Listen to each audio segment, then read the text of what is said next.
Hey Archana, Daphne here. Thank you so much for sending in your next essays for correction. Well done. Keeping going. Please don't worry if there's a delay. We know that you are all busy, our students. You have jobs, you have work, you have family. It's great that you just take the time to write. And the corrections look lovely. Well done. You do not need to rewrite every essay every time because obviously that's going to take a long time for you. Some students just write a list of mistakes.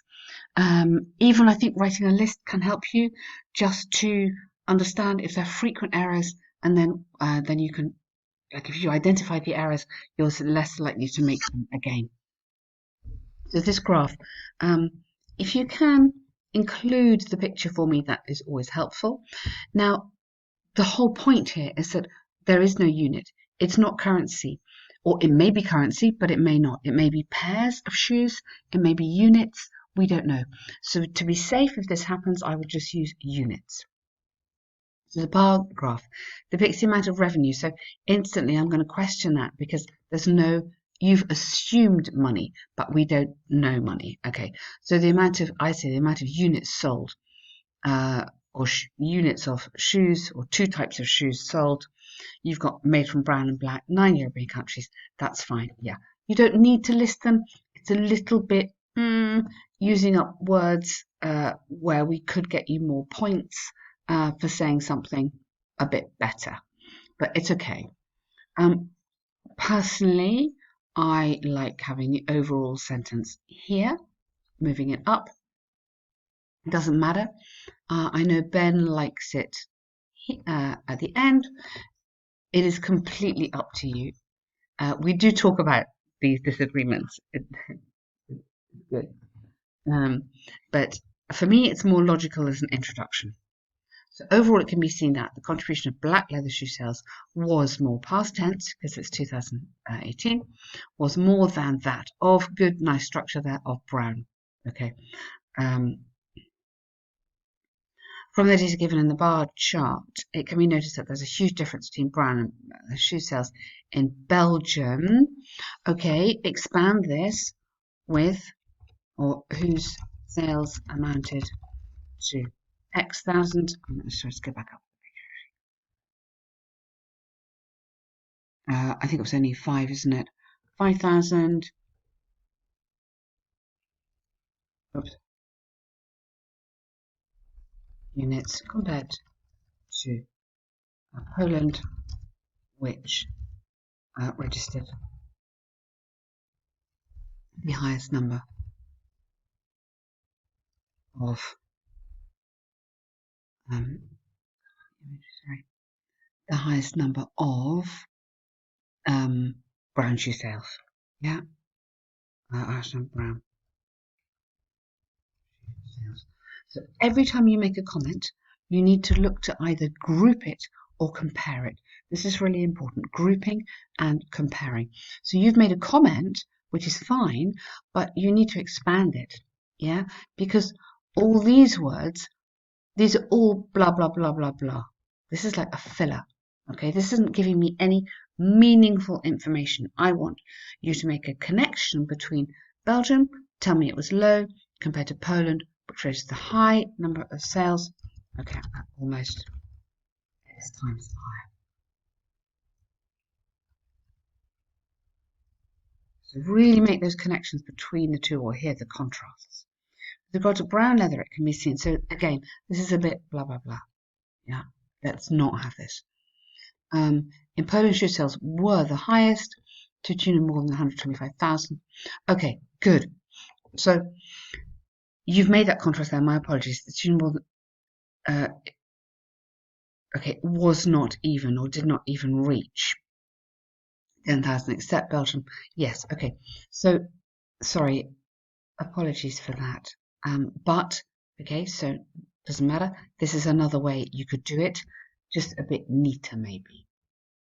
So, here, as regards black leather shoes, the majority of shoe sales were in Hungary, spelling, amounting to 130 product students compared to France, where it was the least. Okay, now this needs to be longer because you've kind of written a response rather, but you haven't mentioned lots of countries. You need to mention all the countries. So here's where you need to group, okay? So go have a look at this again. And when you look at it, think, what could you group? So here you've contrasted, which is fine. And here you've contrasted between that one and that one, or you've compared those, okay? But group together. So you could group Poland and Ireland and Germany, or can't read it properly, but you could group those ones. So sales of black leather shoes were similar in these countries at around 100,000 units, whereas, yeah, really good word, whereas in this one and this one, they were significantly higher, or they were twice as high. So the grouping is really, really important. This is what we're looking for in these answers. I'll send you a link to help you, and just do a bit of practice on that before your next one. Your next one's a pie chart, so I'll also send you guidance on a pie chart. Okay. So here, essay 2, countries with a long average working time are more successful than those which do not have a long working time. To what extent do you agree or disagree? And you've got the framework to work with now. So experts throughout both the developed and developing world have debated about economic success of a nation attributed to the amount of time being put to work. Okay.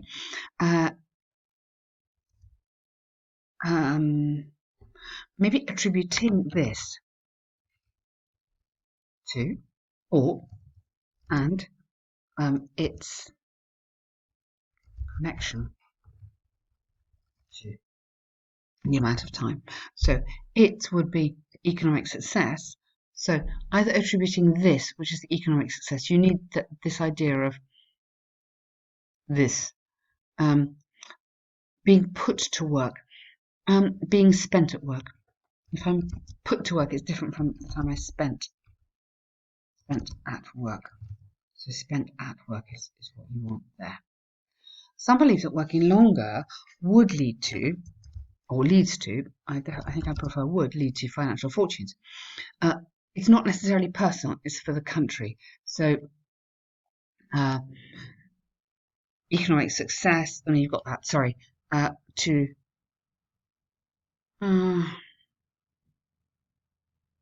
maybe you could put corporates.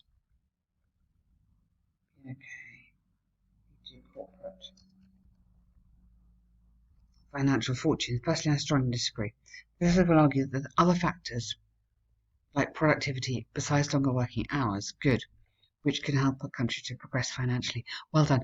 I really like this. Well done. Brilliant. This is exactly what we want. You're developing and expanding. So rather than going, there are other factors which can help, and I'm going, what? Here you're telling me. So well done there. Really good work. On the other hand, hang on. On the one hand first, yeah? On the one hand, yeah. There's ample evidence that most of the developed countries have regulated working hours and their economic strength is already proven. Okay. Most of, I go many. Yeah? It just reads better. The prime reason behind this economic growth is often the increased productivity due to the healthy workforce, healthy,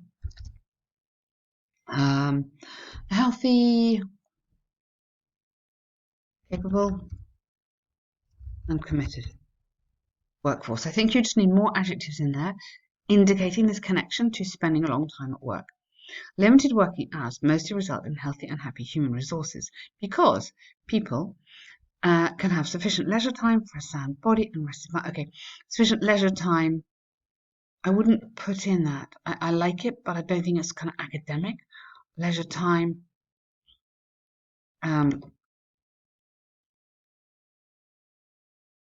Sufficient leisure time, which generally results. Okay, so let's get the adjective in here. Sufficient.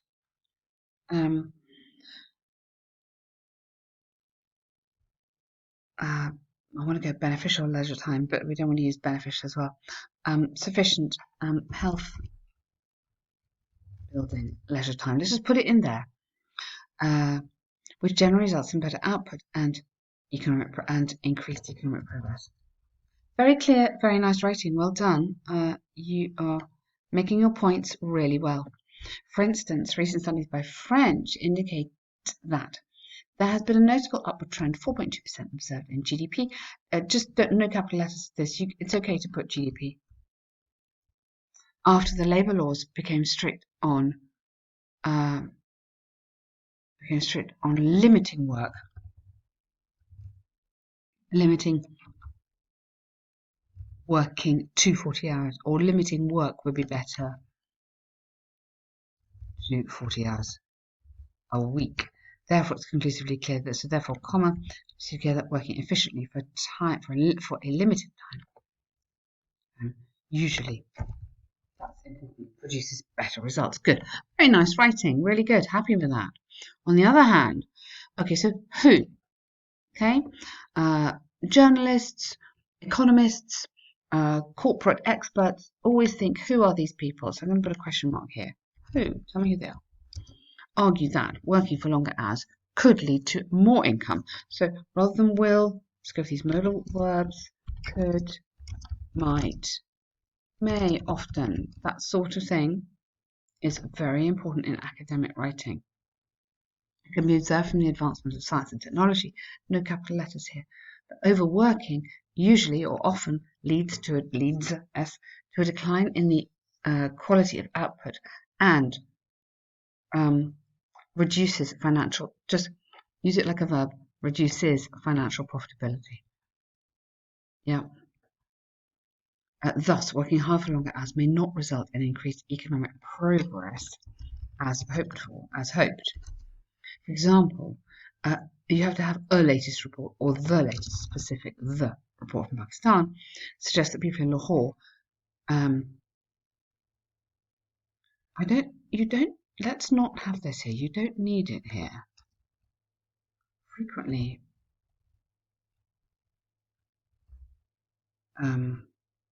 committed to either working for 12 hours or literally you don't need that either. Frequently, so comma here. This is to do with the coherence. So sometimes we have to take out words, not put them in. Frequently committed to a 12-hour day, and then you don't need that. Making handicrafts, comma, have shown a decline in the quality of the final output. Why? Due to exhaustion, resulting in lower market value. Okay, so you see what we've done here. Yours is accurate, yeah, but by doing this, we're just making it a little bit cleaner, taking out some words to help the coherence. So it's possible to state beyond that quality of output may be compromised if human resources are exploited. Really nice, like that. Super writing, very clear. It's a good essay. To conclude, I firmly believe that financial progress, the financial progress of any country is not solely dependent on longer working hours, rather should be defined by, or is defined, by government policies with regards to the labour market, to the local labour market and health policies for the well-being of its citizens. Predicted that countries with a healthier workforce will contribute to sustained. I wouldn't go lead to again.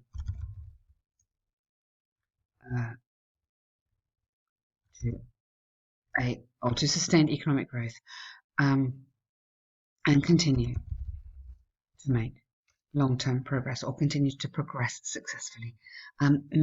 Not very academic. I go to progress successfully or something like that. Okay, very good 2 tasks. Happy with both those. Just take a bit of time on that task 1 to get really happy with what you need to do. Okay, but well done. Good work.